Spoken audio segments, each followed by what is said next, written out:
BJP ಸಂಸದ ತೇಜಸ್ವಿ ಸೂರ್ಯನಿಗೆ ಕಂಕಣ ಭಾಗ್ಯ ಕೂಡಿ ಬಂದಿದೆ. ಸ್ಟಾರ್ ಸಿಂಗರ್ ಜೊತೆ ಸಪ್ತಪದಿ ತುಳಿಯೋದಕ್ಕೆ ಮುಹೂರ್ತ ಕೂಡ ಫಿಕ್ಸ್ ಆಗಿದೆ. ಬಿಜೆಪಿ ಸಂಸದ ತೇಜಸ್ವಿ ಸೂರ್ಯಂಗೆ ಕಂಕಣ ಬಲ ಕೂಡಿ ಬಂದಿರೋದು. ಸ್ಟಾರ್ ಸಿಂಗರ್ ಜೊತೆ ಸಪ್ತಪದಿ ತುಳಿಯೋದಕ್ಕೆ ರೆಡಿ ಆಗಿದ್ದಾರೆ. ಹೊಸ ಜೀವನಕ್ಕೆ ಕಾಲಿಡೋದಕ್ಕೆ ಸಿದ್ಧರಾಗಿದ್ದಾರೆ ಬಿಜೆಪಿಯ ಯುವ ಸಂಸದ.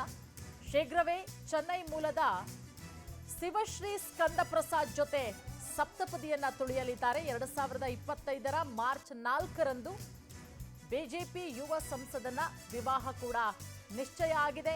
ಚೆನ್ನೈ ಮೂಲದ ಶಿವಶ್ರೀ ಸ್ಕಂದ ಪ್ರಸಾದ್, ಮೂಲತಃ ಇವರು ಗಾಯಕಿ, ಹರಿಕತೆ, ಭಜನೆ, ಸೈಕ್ಲಿಂಗ್, ವಾಕ್ಥಾನ್ ಮೂಲಕ ಗಮನ ಸೆಳೆದಿದ್ದಾರೆ.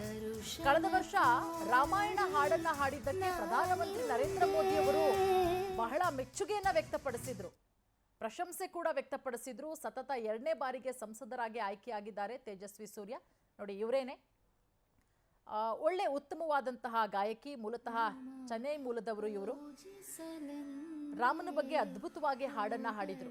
ಕಳೆದ ಬಾರಿ ಅಯೋಧ್ಯೆ ರಾಮ ಮಂದಿರ ಉದ್ಘಾಟನೆಯ ಸಂದರ್ಭದಲ್ಲಿ ಅವರ ಹಾಡಿಗೆ ಪ್ರಧಾನಮಂತ್ರಿ ನರೇಂದ್ರ ಮೋದಿ ಅವರು ಕೂಡ ಮೆಚ್ಚುಗೆಯನ್ನ ವ್ಯಕ್ತಪಡಿಸಿದ್ರು. ಈಗ ಇವರ ಜೊತೆಗೆ ತೇಜಸ್ವಿ ಸೂರ್ಯ ಅವರ ಮದುವೆ ನಿಶ್ಚಯ ಆಗಿದೆ.